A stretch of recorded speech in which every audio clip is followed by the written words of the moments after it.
Some time after Saul's death, all the tribes of Israel approached David in Hebron and said, "When Saul was our king, you were the one who really ran the country.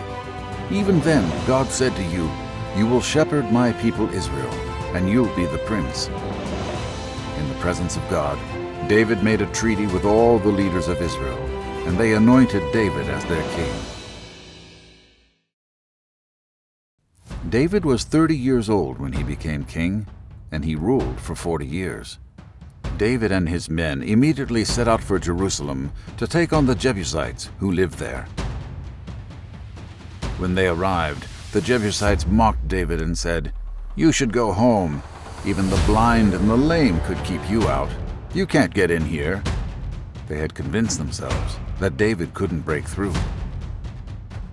But David went right ahead and captured the fortress of Zion, known ever since as the City of David. David made the fortress city his home and developed it from the outside terraces inward. David grew greater and stronger because God, the Lord of the army of angels, was with him.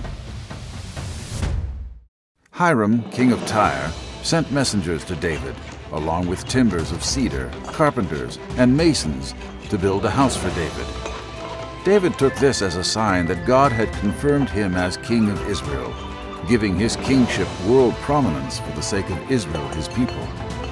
David took on more concubines and wives from Jerusalem after he left Hebron, and more sons and daughters were born to him. When the Philistines got word that David had been made king over all Israel, they started searching for him. David heard of their plans and went down to the stronghold. When the Philistines arrived, they deployed their forces in the valley of Rephaim. David prayed to God, asking if he should fight the Philistines and whether the Lord would help him to defeat this enemy.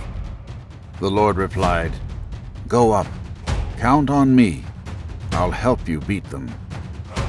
David then went straight to where the Philistines were and smashed them to pieces.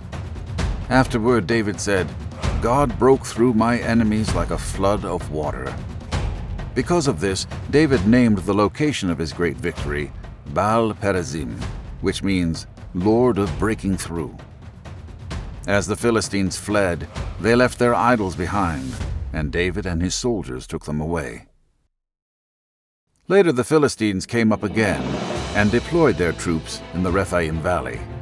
David again prayed to God, but this time God said, "Don't attack them head-on. Instead, circle around behind them and ambush them from the grove of sacred trees. When you hear the sound of shuffling in the trees, get ready to move out. It's a signal that I am going ahead of you to strike down the Philistine camp."